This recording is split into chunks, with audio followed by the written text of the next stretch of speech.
Assalamu alaikum wa rahmatullahi wa barakatuh. Ahlan wa sahlan ya uti wa ahlan wa sahlan ya akhi.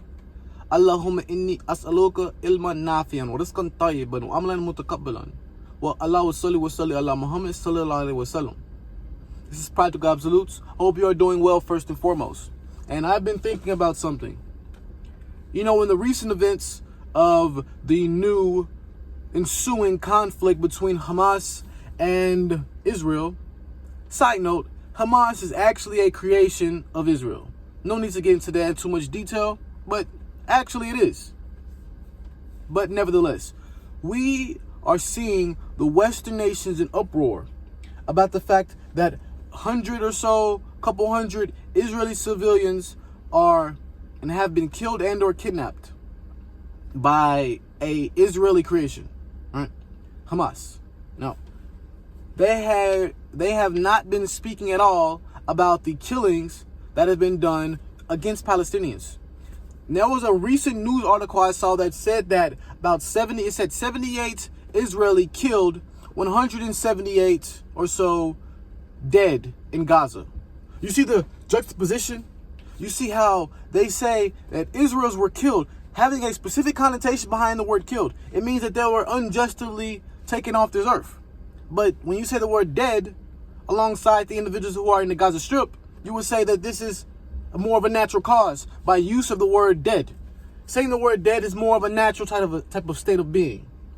The fact that they have this compared to each other and this lack of fairness between the two individuals, two groups who both have individuals who have been killed, shows the lack of understanding, and if it's not the lack of understanding, the lack of willingness to adhere to the reality, the harsh truth that over 75 plus years, Israel, the Zionist state, have been systematically brutalizing, torturing, and killing Palestinians for, frankly, all of my life, plus all of my dad's life.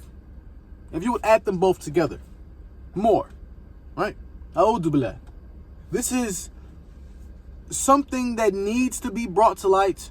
And thing is, you will not be seeing the mainstream media talk about such things in such a light. They will, along with their parrots and their celebrity puppets, they will continue to espouse the beliefs and statements that are alongside Benjamin Netanyahu, that are alongside the idea that Zionist regimes are okay, and it's okay to take up arms against Palestinians who are considered to be rapists, brutalizers, terrorists. Israeli commandos will be called operators or even freedom fighters. Arab commandos will be called terrorists. Freedom fighters, right? Yes, they may be freedom fighters if they're fighting against freedom, if that's the definition of freedom fighter, because they surely are fighting against the freedom of the Palestinians, who have been relegated to very small sections of land they have been in for generations before the Zionists. These same population of Palestinians who've been subjected to have to be around 630 plus temporary borders or temporary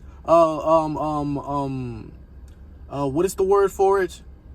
Temporary blocks, right? They have over 130 permanent restriction blocks that you have to get approval from the state of Israel to go through, right? It's like a toll booth type of deal, right?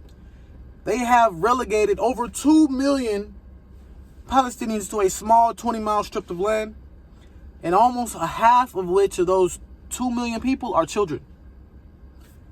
Israel, the Zionist states, not Jews. You cannot be against Judaism in and of itself, but you can be against Zionism.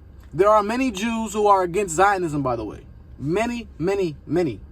Zionism is not Judaism. You cannot be considered anti-Semitic if you're against Zionism. That's not the definition of anti-Semitic.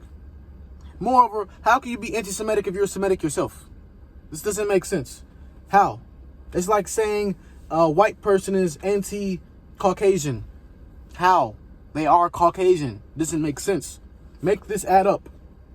Wallahi, this is nothing more than a series of propaganda, specifically atrocity propagandas that's been going on lately, that's been meant to muster up public sentiment and opinion such that they will consider the Palestinians to be the barbarians and the terrorists, so that actual atrocities can be done against them in even a greater light. Not to mention the fact that over 150 Palestinians have been killed and or wounded since 2008. This is something that needs to be brought to light, and the mainstream media will not do it. It's a good thing that social media exists, because without it, I do not know how I will be able to receive information that is closer to the truth, provided that I'm not in the location at the given time. Jazakallahu khair. Ma salama wa assalamu alaikum wa barakatuh.